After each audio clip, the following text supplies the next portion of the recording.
باللہ من الشیطان الرجیم بسم اللہ الرحمن الرحیم۔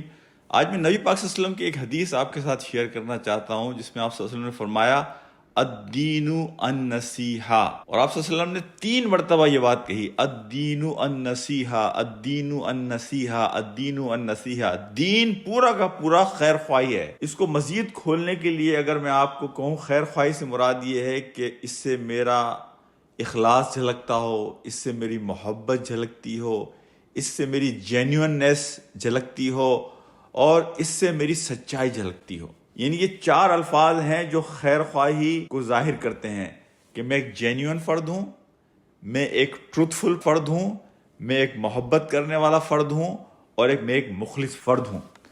تو صحابہ نے اللہ کے رسول سے پوچھا کہ لمن یا رسول اللہ، کہ ہم اخلاص اور خیر خواہی کس کے ساتھ؟ تو آپ نے 5 چیزیں بتائیں، اللہ کے ساتھ، اس کی کتاب کے ساتھ، اس کے رسول کے ساتھ، اور مسلمانوں کے جو حکمران ہیں ان کے ساتھ، اور عام انسانوں کے ساتھ خیر خواہی۔ اس حدیث کے بارے میں امام نووی رحمۃ اللہ علیہ فرماتے ہیں کہ پورے کے پورا دین جو ہے وہ اس حدیث میں سمو دیا گیا۔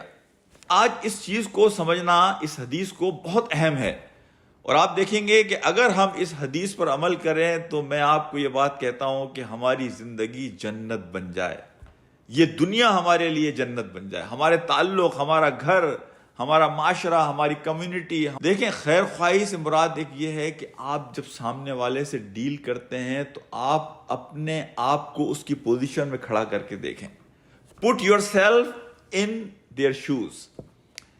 تو اپنے آپ کو وہاں کھڑا کر کے دیکھیں کہ آپ اپنے ساتھ کس طرح سے معاملہ کریں گے۔ خیر خواہی سے مراد یہ ہے کہ آپ سے کوئی بندہ یا بندی کبھی کسی شر کی، کبھی کسی نقصان کی توقع نہ کرے۔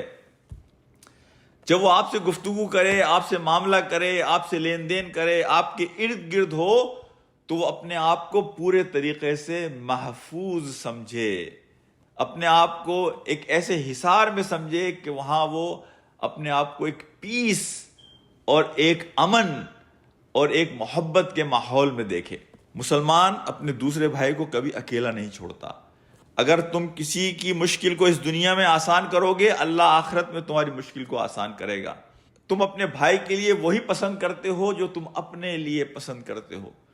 تم اپنے بھائی کی ضرورت کو اپنی ضروریات پر ترجیح دیتے ہو، اپنی ضروریات کو کم کر کر اپنے بھائی کی ضروریات کو پورا کرنے کی فکر کرتے ہو۔ ان احادیث کو ذہن میں رکھ کر اگر میں آپ سے یہ سوال کروں کہ اگر آپ سے کوئی کہتا ہے کہ فلاں فرد دیندار ہو گیا، آپ کے ذہن میں فوری طور پر یہ آتا ہے کہ وہ شاید قرآن زیادہ پڑھتا ہوگا، وہ نمازیں زیادہ پڑھتا ہوگا، وہ روزے زیادہ رکھتا ہوگا، وہ زکوٰۃ زیادہ دیتا ہوگا۔ کبھی آپ کے ذہن میں یہ تصور آتا ہے کہ ایک آدمی کے بارے میں یہ کہا جائے کہ وہ دیندار ہو گیا، اور آپ کے ذہن میں یہ تصور آئے کہ وہ لوگوں کا خیر خواہ ہو گیا، وہ لوگوں کا اور مزید زیادہ خیر خواہ ہو گیا، وہ لوگوں کی بھلائی کے لیے کام کرنے والا ہو گیا، وہ لوگوں کے لیے بھاگ دوڑ کرنے والا ہو گیا؟ کبھی آپ کے ذہن میں یہ خیال آتا ہے؟ حقیقت یہ ہے، دین کا اصل تعارف یہ ہے۔ اسی لیے آپ دیکھیں کہ قرآن میں جہاں نماز کا ذکر آیا ہے، نماز کے ساتھ زکوٰۃ کا ذکر آیا ہے، یعنی حقوق اللہ کے ساتھ حقوق العباد کا ذکر آ رہا ہے۔ دین کی جو پریکٹیکل اپلیکیشن ہے وہ یہی ہے کہ ہم لوگوں کے ساتھ بھلائی کرنے والے بنیں، ہم خیر خواہی کرنے والے بنیں، ہم ان کے ساتھ ان کو شولڈر دینے والے بنیں، ہم ان کو سپورٹ کرنے والے بنیں۔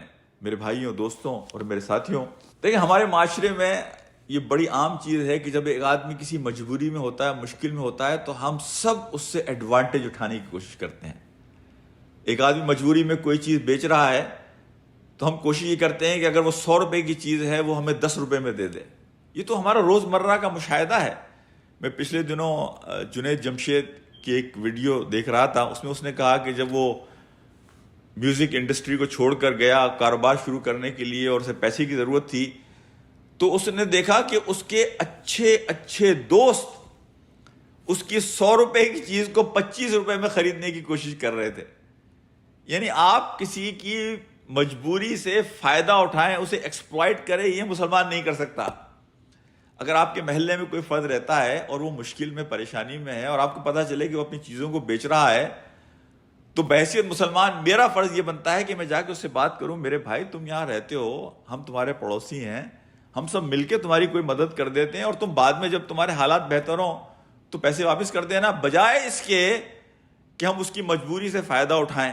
میں آپ کے سامنے یہاں اس بات کو سمجھانے کے لیے خیر خواہی کو ذرا ایک اور بات بھی رکھتا ہوں، ذرا بات کھل کے سمجھ میں آئے گی کہ خیر خواہی کہتے کیسے ہیں۔ دیکھیں، ایک ساس ہے اور ایک اس کی بہو ہے۔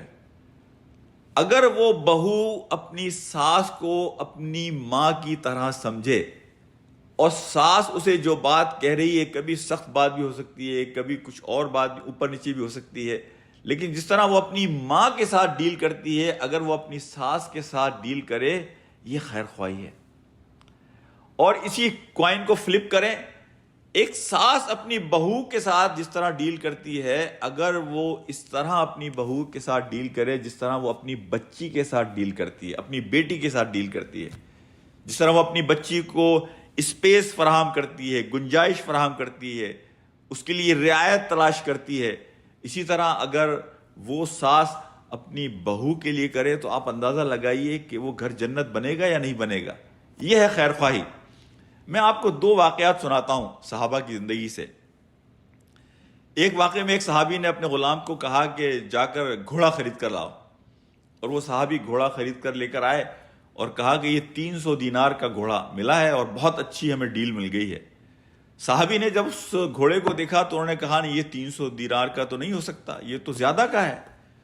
تو آپ نے کہا کہ اگر میں تمہیں 400 دینار دوں، ان صحابی نے اس بیچنے والے کو کہا کہ اگر میں تمہیں 400 دینار دوں، اس نے کہا بہت اچھی بات ہے۔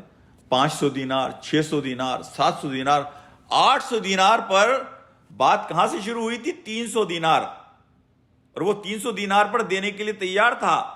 لیکن جب صحابی نے وہ دیکھا گھوڑا تو انہوں نے کہا کہ یہ 300 دینار نہیں، اس سے زیادہ کا ہے۔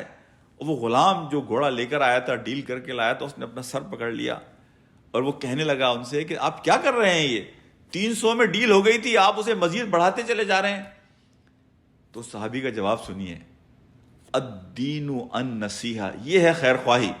انہوں نے کہا کہ میں نے اللہ کے رسول صلی اللہ علیہ وسلم سے یہ بات سنی ہے کہ اگر کوئی شخص تمہیں کوئی چیز بیچ رہا ہے اور تمہیں معلوم ہے کہ اس کی قیمت اس سے زیادہ ہے، تو تم جتنا زیادہ سے زیادہ دے سکتے ہو وہ تمہارے لیے بہتر ہے۔ تو صحابی کہنے لگے اصل میں تو اس گھوڑے کی قیمت 1000 دینار ہے، لیکن میرے پاس تو 800 دینار ہیں صرف، تو میں 800 ہی دے سکتا ہوں۔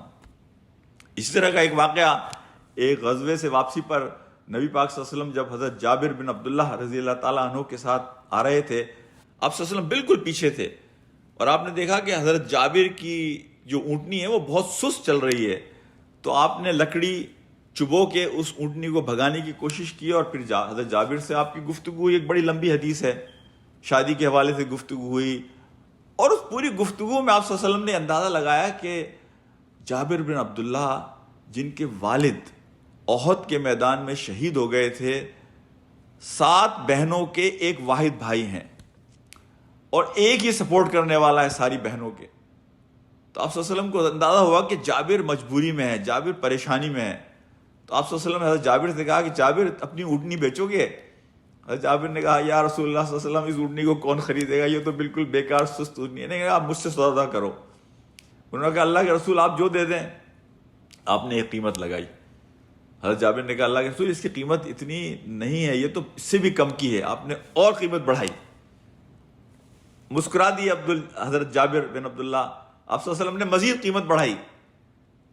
تو جب آپ مدینہ پہنچ گئے تو آپ نے کہا حضرت جابر کو کہ تم اونٹنی لے کر مسجد نبوی آ جانا۔ تو جب نبی پاک صلی اللہ علیہ وسلم مسجد نبوی پہنچے تو آپ نے حضرت بلال کو کہا کہ بلال، کہ جابر آئیں گے اونٹنی لے کر، تم ایسا کرنا کہ جابر کو اتنے دینار دے دینا اور اس کی اونٹنی بھی اس کو واپس کر دینا، اس لیے کہ اس کو اس کی ضرورت ہے۔ الدین النصیحہ۔ واللہ اگر ہم اپنے تعلقات میں بیوی شوہر سے، شوہر بیوی سے، ہم اپنے بچوں سے، بچے ہم سے، ہم اپنے محلے میں، ہم اپنی کمیونٹی میں، ہم اپنے تعلقات میں رشتہ داروں سے، عزیزوں سے، اگر ہم معاملات میں، تعلقات میں، لین دین میں خیر خواہی کا رویہ رکھیں. اور خیر خواہی کی 4 بنیادیں میں نے رکھی ہیں آپ کے سامنے کہ as a genuine person, as a transparent person, میں جو بات کہہ رہا ہوں وہی بات جو میری زبان میں ہے وہی میرے دل و دماغ میں ہے. میں مخلص ہو کر ایک سامنے والے فرد سے بات کر رہا ہوں. اور دیکھیں اس دین کی بڑی خوبصورتی ہے، اگر آپ سچے آدمی ہیں، آپ مخلص آدمی ہیں، آپ دل کے صاف آدمی ہیں، آپ ٹرانسپیرنٹ آدمی ہیں، اللہ سامنے والے کے دل میں آپ کے لیے محبت ڈال دے گا، اس کے دل کو آپ کے لیے کھول دے گا. تو یہ 4 شرائط جو خیر خواہی کی ہیں ان میں سے پہلی چیز یہ ہے کہ میں ایک جینیون پرسن ہوں، میں ایک ٹروتھفل پرسن ہوں سامنے والے کے لیے، میں اس سے محبت کرتا ہوں، میں اس کی خیر خواہی چاہتا ہوں، اور میں اس سے مخلص ہوں، میں اس سے سنسیئر ہوں. میرے بھائیوں، دوستوں اور ساتھیوں، جب یہ چیز ہمارے تعلقات میں آئے گی، بخدا ہمارے تعلقات اس دنیا کو ہمارے لیے جنت بنا دیں گے.